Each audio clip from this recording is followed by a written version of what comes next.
यतेष्गणे निपुणैरजस्वं सम्भुज्यते प्रतिगते प्रणतै प्रियां त्वं सर्वकर्म फलगं निजसेवकानां श्रीमद्विहारि शरणं प्रपद्ये। श्रीमद्विहारि शरणं प्रपद्ये। हरे राम राम राम हरे हरे, हरे राम राम राम हरे हरे। हरे कृष्ण कृष्ण कृष्ण हरे हरे, हरे कृष्ण कृष्ण कृष्ण हरे हरे। ओम लक्ष्मीनाथ समारम्भां नाथयामरिमध्यमाम् अस्मदाचार्यपर्यन्तां वन्दे गुरुपरम्पराम्।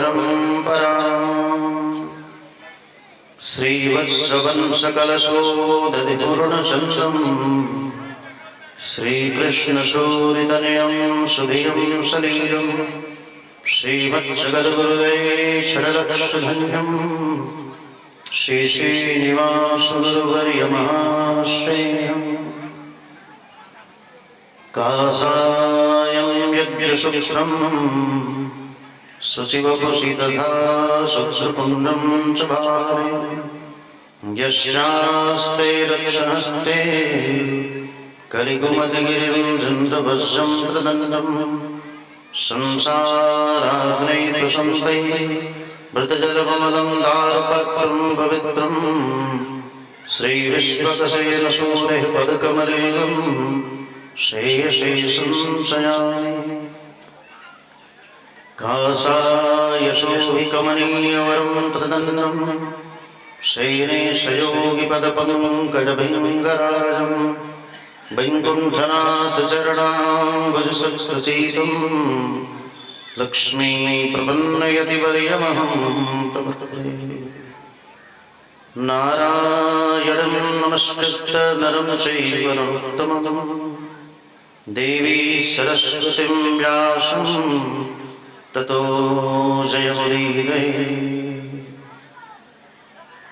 नमामि गंगे तव पादपङ्कजं सुरासुरैर्वन्दितदिव्यरूपं भुक्तं च मुक्तिं च ददासि नित्यं भवानुसारेण सदा विष्णुपदाशम्भुते गंगे त्रिपदगामनं ब्रह्मद्रवैति विख्याते पापं मे हरिजन्नवी। जय जय श्री राधारमण जय जय नवल किशोर जय गोपीचितचोर प्रभु जय जय माखन चोर। जय श्रीमन्नारायण। प्रातस्मय कारण करुणावणाली लक्ष्मीनारायण एवं श्री गुरुदेव के चरणों में कोटिशः नमन। श्री हरि गुरु विष्णु कृपा से हमारा श्रीमद्भागवत महापुराण महाग्रंथ के माध्यम से मानव जीवन का सर्वोत्कृष्ट फल सत्संग हमारा इस मनुष्य शरीर से प्राप्त कर रहे हैं। ऐसे मूल में हमारा भारतवर्ष तो धर्म प्रधान देश है, जहाँ धर्म को चरितार्थ करने के लिए स्वयं भगवान को आना पड़ा। गीता के माध्यम से भी देखा जाए, धर्म संस्थापनार्थाय संभवामि युगे युगे, या फिर श्रीमद् भागवत महापुराण के अनुसार राम स्वयं धर्ममान विग्रह हैं, धर्म की सुरक्षा के लिए भगवान धरती पर आए हैं। अंशासीन शत्रुधाघात अपने अंशों के सहित भगवान का प्रादुर्भाव हुआ। और धर्म देखा जाए तो धर्म साक्षात भगवान ही है। रामकृष्ण नारायण को ही धर्म स्वरूप माना गया। ये च वेद विदो विप्राः ये चाध्यात्मो जना ते वदन्ति महात्मानं कृष्णं धर्मं सनातनम्। सनातन धर्म कोई दूसरा नहीं, कृष्ण ही है, राम ही है, साक्षात नारायण, यही धर्म स्वरूप है। इसलिए वंदना अपने आप में धर्म की कही। वही रामावतार में नारायण आते हैं, वही कृष्ण रूप में भी आते, वही नारायण है साक्षात। धर्म की सुरक्षा करने के लिए भगवान का अवतार हुआ। ठाकुर जी महाराज सर्व सामर्थ्यवान है। कंस को एक मुष्टिका में भगवान ने मार डाला। सोचो, एक मुष्टिका प्रहार, 1 लाख हाथी का बल था कंस के अंदर, और भगवान ने एक मुष्टिका बांधी और वक्षस्थल पर प्रहार किया, प्रणत हो गया। पूतना 6 कोस लंबी छोड़ी, उसको भी मार डाला ठाकुर जी। बताओ, और उस भगवान को कितने लोग साधारण मनुष्य कहते हैं। मंद बुद्धि वाले लोग भगवान को भी मनुष्य कहते हैं, को हमारे जैसे इंसान थे। नहीं, इंसान के रूप में भले ही आए थे, लिन्न मनुज अवतार, लेकिन वो इंसान थे नहीं, साक्षात भगवान। रामचरितमानस में भी तुलसीदास जी महाराज ने कई जगह चरितार्थ करके दिखाया, ये ब्रह्म है साथ। तब शंकर देखो धरि ध्यान, सती जो किन्म चरित सब जाना। लेकिन भगवान को ध्यान लगाना नहीं पड़ता। कहाँ बहोरी कहाँ वृषकेतु, विपिन अकेले फिर के हेतु। ब्रह्म को ध्यान लगाने की आवश्यकता नहीं, परमात्मा को ध्यान लगाने की आवश्यकता नहीं। हमारा या देवताओं को ध्यान लगाना पड़ता, संतों को ध्यान लगाना पड़ता, ब्रह्म को ध्यान लगाने की आवश्यकता नहीं पड़ती। ब्रह्म तो साक्षात ब्रह्म है, परमात्मा। क्या नहीं जानते हैं भगवान? सीसी कैमरा आज चला है, कैमरा आज चले। भगवान ने सीसी कैमरा पहले ही बना के रखा है। पहले से सीसी कैमरा ठाकुर जी के यहाँ पूरे अंग के ऊपर, सारे शरीर के अंग अंग पे अपने आप में सीसी कैमरा लगे हुए हैं पहले से। नासिका पे अपने आप पे लगे हुए, आंख में लगे, आंख के अधिष्ठात्री देवता सूर्य हैं साक्षात। नासिका के अपने आप में अधिष्ठात्री देवता अश्वनी कुमार हैं। भुजाओं के अपने आप में स्वयं क्षत्रिय कौन देवराज इंद्र हैं। नाभ्यासिदंतरिक्षम, उदर में ही साक्षात नारायण विराजमान है। कहाँ भगवान नहीं है? हम और आप सोचते कि नहीं हम बच जाएंगे, नहीं बचोगे यार। हो सकता है यहाँ कोर्ट में तुम बच जाओ 2, 4, 10, 50 लाख खर्चा करके, लेकिन वहां तो अपने आप में निश्चित भोगना पड़ेगा। कन्फर्म है कि वहां जाने के बाद भोगना पड़ेगा। धरती भी यहाँ पर ये भोग भूमि है, यहाँ आकर के भोगना ही, हम हो आप हो कोई भी हो।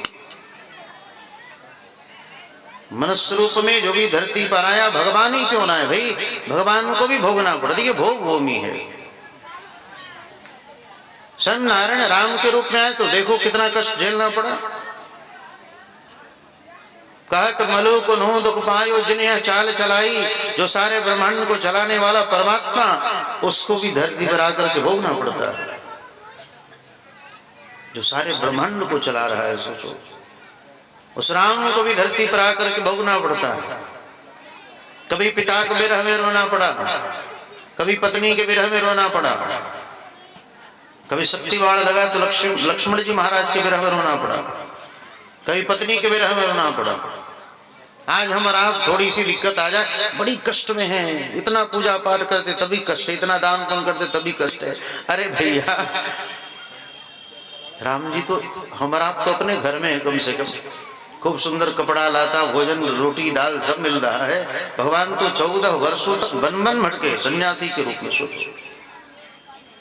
और वहां बिछाने के लिए कारपेट नहीं था, ना ही अपने आप के कथा करने के लिए मसलंद वहां था, नहीं, चटाई भी नहीं थी भैया।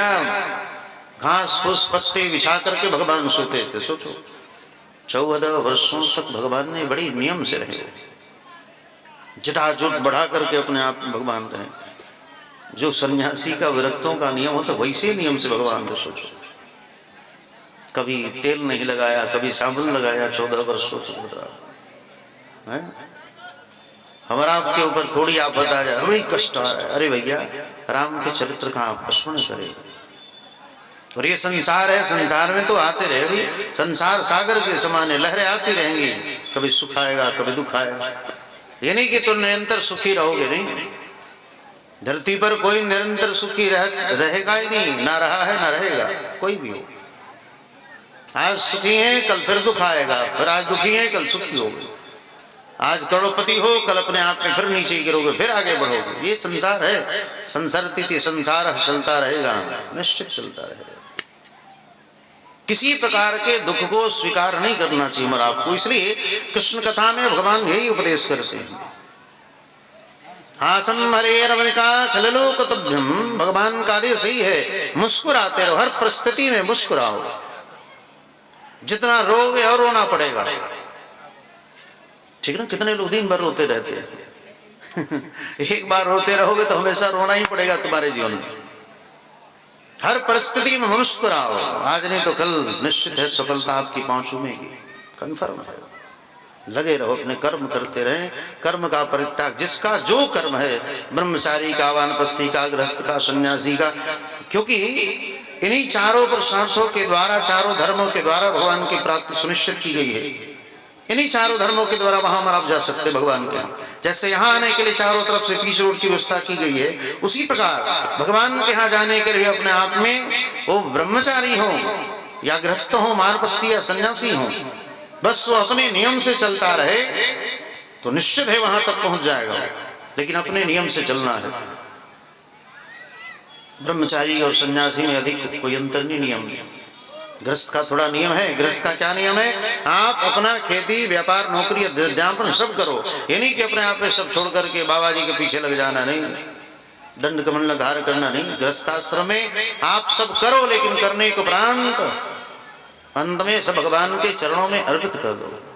नारायणेति समर्पयेत, यही गृहस्थाश्रम का श्रेष्ठ धर्म है कि कायेन वाचा मनसेन्द्रियैर्वा, आप मन से इंद्रियों से कैसे भी कोई भी कर्म करो, सारे कर्मों का फल अंत में भगवान के चरणों में अर्पित कर देना, यही जीव का परम धर्म है। अंत में सब कृष्णार्पणमस्तु, नारायणार्पणमस्तु, सब भगवान के चरणों में अर्पित कर दो। घर में कुछ भी आवे ना, पहले भगवान को निवेदित करके तब धारण करें, यही जीव का परम धर्म है। बस इतना ही कर लेने मात्र से आपको वही पद मिलेगा जो घर द्वार छोड़कर के अमलात्मा विमलात्मा महात्मा भक्ति पश्चात में लगे हुए हैं, आपको वही पद गृहस्थाश्रम में रहते रहते मिल जाएगा। बस घर में जो भी आवे, एक वस्त्र भी खरीदे ना, पहले भगवान को निवेदित करके तब धारण करो। घर में फल भी आवे ना, तो पहले फल भगवान को चढ़ाई दो तब खा। अरे भगवान थोड़ी खाएंगे ठाकुर जी, वो तो चक्षुष गृहणंती, नेत्र से भोग लगाते ठाकुर जी, घृणायति सूंघते हैं भगवान, खाते थोड़ी, बस देख लिए नेत्र से भोग लग गया, सूंघ लिए हैं।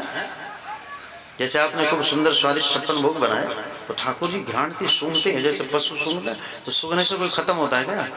गुलाब का पुष्प हमने सूंघ लिया तो बताओ क्या देखने में लग रहा है कि घटा है कुछ?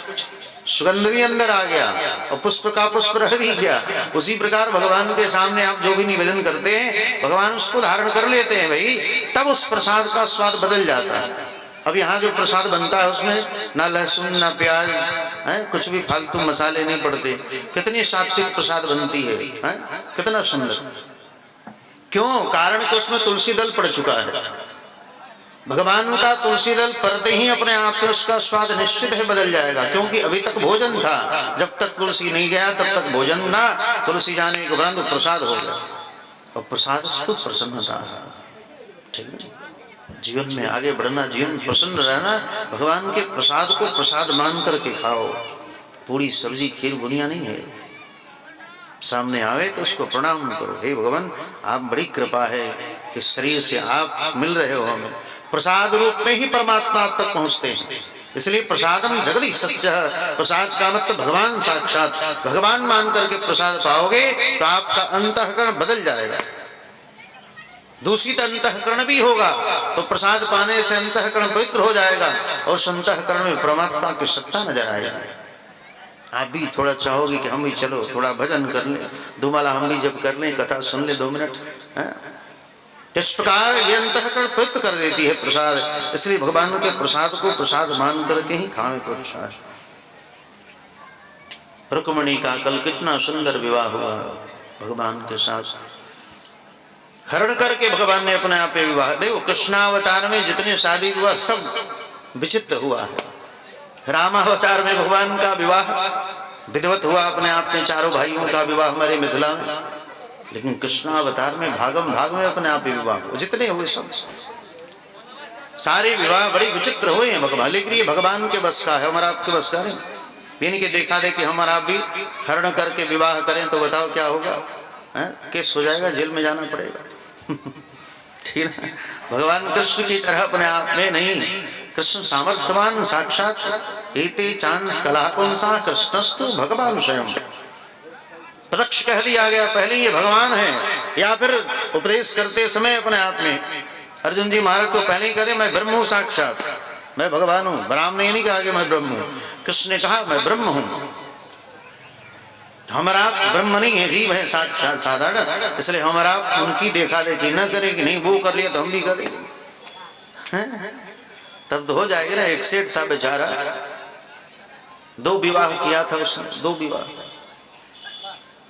सेठ बेचारा 2 विवाह किया था। एक दिन प्रारब्धानुसार उसके घर में चोर आ गया। एक पत्नी ऊपर रहती थी, एक पत्नी नीचे रहती थी, और बीच में सीढ़ी था, बांस की सीढ़ी। चोर अचानक उसके घर में गया कि सेठ है भाई, इसके पास धन बहुत होगा। जब सेठ जाकर के क्या देखा, रात्रि का समय था, बेचारा ऊपर जा रहा था सीढ़ी पर चढ़ करके। ऊपर वाली पत्नी ने दोनों हाथ पकड़ लिए, ऊपर वाले ऊपर खींच रही, दोनों पैर पकड़ के नीचे वाली नीचे खींच रही, ठीक ना। पति को बोला रहे तू ऊपर आ जा, वो करे नीचे आ जा। अब वो बेचारा सीढ़ी पर कभी ऊपर जा रहा, सरक रहा, कभी नीचे, है सारा बदन छिल गया उसका। तब तक चोर को हंसी आ गया। जो ही हंसी आया बेचारा चोर को, तब तक पकड़ा गया। घर में चोर आ गया, हंसी आया तो पकड़ा गया। पुलिस आकर के प्रशासन अपने आप में पकड़ करके लेकर के गई। कहा कि तुम्हें बहुत भारी दंड दिया जाएगा। कहा कि महाराज दुनिया के सारे दंड हमें स्वीकार है, लेकिन सेठ जी को दंड मिला है ना, ये दंड हमें स्वीकार नहीं। क्या बात है भैया, इनकी 2 पत्नी, एक ऊपर खींच रही है, एक नीचे खींच रही है, ऐसा दंड हमें स्वीकार नहीं, आप कोई भी दंड देगा।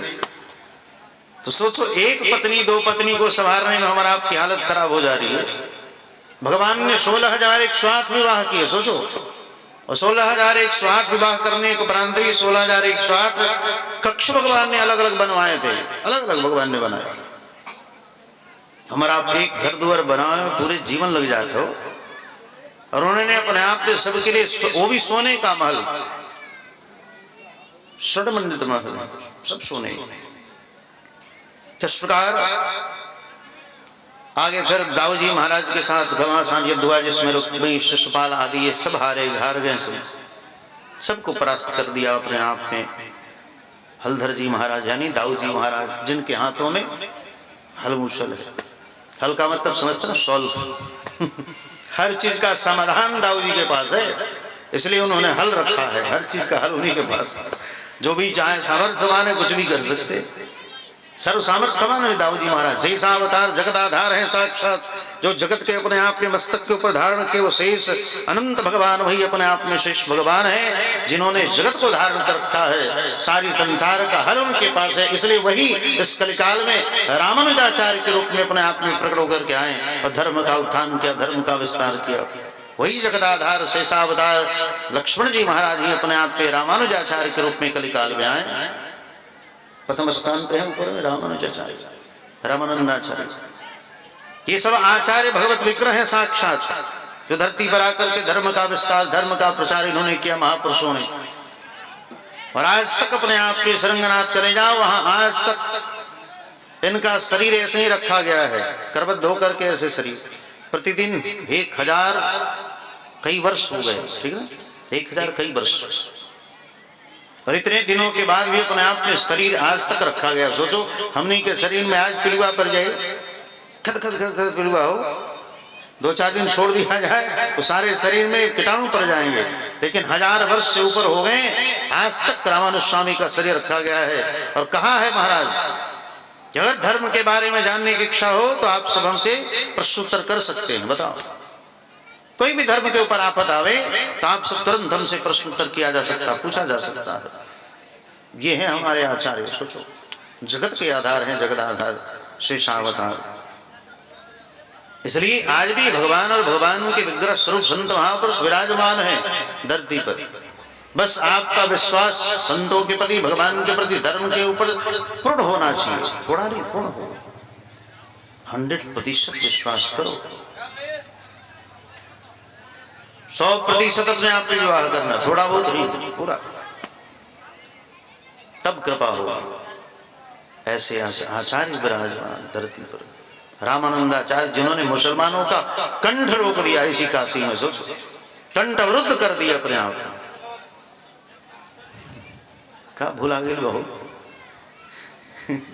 श्री लक्ष्मी नारायण भगवान की बुझाता है एकादशी कार्य है, प्रसाद ना पहले होकर फिर जाके पाके तब सुना आवाज ना निकला था तो नहीं की। बोलो भागवत भगवान की जय। आधा पूरी खेल बड़ा सुन, पूरा नहीं। श्री लक्ष्मी नारायण भगवान की जय जय। इस प्रकार प्रथम आदि का अपने आप में जन्म हुआ है, शंबरासुर का अपने आप में वध हुआ। आगे समंतक मणि लिखता है, जिनके द्वारा अपने आप के अंत में वही समंतक मणि किसके पास पहुंची? सत्राजित ने, जिन्होंने सूर्य की आराधना की और दिव्य अपने आप में मणि भगवान ने प्रदान किया। जो मणि प्रतिदिन अपने आप में स्वर्ण उगलती थी। कलयुग में रविदास जी महाराज, जिनको रविदास जी महाराज भी कहते हैं, वो रविदास जी महाराज के पास जो ठाकुर जी, पूर्वजन्म के ठाकुर जी थे, वही अपने आप में प्रतिदिन 5 सोने के मोहरे उगलते थे। सोचो, कलयुग की घटना है। प्रतिदिन अपने आप में सोने के मोहरे अपने आप में उगलते ठाकुर जी महाराज, जिनसे अपने आप में उन्होंने संत निवास बनवाया था। रविदास जी महाराज संतों की सेवा खूब करते थे, हरिजन जाति में होने के उपरांत संत सेवा खूब करते हो।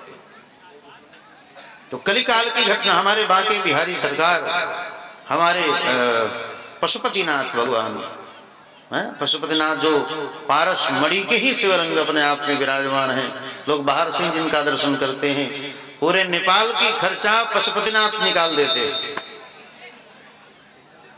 एक बार लोहा स्पर्श कराया जाता है, साल भर का खर्चा निकल जाता है। सोचो, इस प्रकार यह है भगवान की अपने आप में भगवत्ता। जो पारस मणि स्पर्श होती है, अपने आप में लोहे को भी सोना बना देती है। आज भी वहां सिक्योरिटी व्यवस्था रहती है पूरी, चारों तरफ टाइट। तो इस प्रकार ऐसे ऐसी विग्रह, ऐसी ऐसी प्रतिमाएं इसी धरती पर ही, जो सोना उगलते थे ठाकुर जी, रविदास जी के ठाकुर जी स्वर्ण उगलते थे। स्वर्ण उगलते नहीं, भगवान स्वयं आके पारस मणि दे के भी गए, लेकिन रविदास जी महाराज ने कभी पारस मणि का उपयोग नहीं किया। यह है महात्मा। सोचो, महात्माओं को ऐसे ही होना चाहिए। संसार का कितना भी करोड़ सामने हो, अगर आपका नहीं है तो उसके ऊपर दृष्टि नहीं जानी चाहिए, ठीक है ना। लोभ थोड़ा भी नहीं होना चाहिए। निर्लोभ भाव से आप भगवान के कार्य को स्वीकार करो। आपके अंदर भगवान के जितने दैवी गुण हैं सब आ जाएंगे, ठीक है ना। दैवी गुण जितने सब धीरे धीरे आ जाएंगे, आपके यहाँ कोई कमी नहीं होगी किसी प्रकार की, भंडारे भंडारे किसी प्रकार की कोई किल्लत नहीं होगी। बस विश्वास पूर्ण हो। हाँ, चोरी करो संतोष तो हो ही जाए कमी, चोरी नहीं करना चाहिए। आप चोरी नहीं करो तो सही में किसी प्रकार की कमी नहीं होगी। भगवान उतना दे देते जितने में सब काम हो जाए, उतना तो जरूर दे देते ठाकुर। जितने में सब भेंट बिराई सब दुनिया जहान सब हो जाए, इतना ठाकुर जी जरूर दे देते हैं। बस हम और आप अगर सात्विकता से हैं, प्रेम से हैं, श्रद्धा से हैं, उसमें कोई चोरी चमारी न हो, तो आपका कोई कार्य रुकेगा नहीं। बड़े बड़े कार्य आराम से निर्विघ्न अपने आप में हो जाते हैं। विघ्न नहीं है। विघ्न कहाँ आएगा? जहाँ पद प्रतिष्ठा को लोभ हो, जहाँ हम दूसरे की निंदा करते हो, ठीक है नहीं। इन सब चीजों को निकाल करके फेंक दो, आप निरंतर आगे बढ़ते जाओगे। दुनिया कितना भी चाहे टंगरी खींचे कि आप पीछे हो जाओ, नहीं हो पाओगे भाई। आपके साथ साथ धर्म, धर्म का मतलब भगवान रहेंगे साक्षात। इसलिए धर्म को धारण करना चाहिए। युधिष्ठिर जी महाराज के ऊपर कितनी आपत्ति बताई, कभी धर्म का परित्याग किया नहीं। और अंत में चक्रवर्ती सम्राट बने इस धरती के, सोचो राम जी महाराज पर कितनी आपत्ति बताई, कभी धर्म का परित्याग किया? अंत में अपने आप पे 36,000 वर्षों का शासन किया इसी धरती पर। इसलिए कभी भी धर्म का परित्याग अपने आप में हम और आप न करें। कितना भी पाप बताया है, कितने लोग बेटा बेटी की ताना मारेंगे, फलनवा के बेटा नहीं है। अरे भैया, बेटा भट्टी से होगा थोड़ी। इन संतों को बेटा बेटी है क्या? सुखदेव को बेटा बेटी थे, गंगा पुत्र भस्म जिसको बेटा बेटी थे क्या? जिनका तर्पण भगवान ने किया, तस्मै ईश्वराय नमः, जिसका तर्पण स्वयं भगवान ने। अरे बेटा बेटी किसके होते पता? बेटा बेटे उसी के होते हैं ज्यादा से ज्यादा जिसके ऊपर दुनिया का कर्ज रहता है, जिसके ऊपर माता कर्ण विराजमान है, पिता कर्ण है, देवताओं कर्ण है। ऐसे लोगों के यहाँ ही 2-4-10 बच्चे होते हैं जिसके ऊपर कोई ऋण ही नहीं है। क्या बेटे की आवश्यकता भाई? बेटा बेटी के तो अपने आप उसकी आवश्यकता है ना जिसके ऊपर ऋण हो, जिसको माता पिता से अपने आप पे जो ऋण नहीं हुआ पूर्व जन्म में, जो देवताओं से ऋण नहीं हुआ है, जो गुरुजनों से अपने आप पे ऋण नहीं हुआ है, जिसके ऊपर देव ऋण है, माता पिता का ऋण है, ऋषि ऋण है।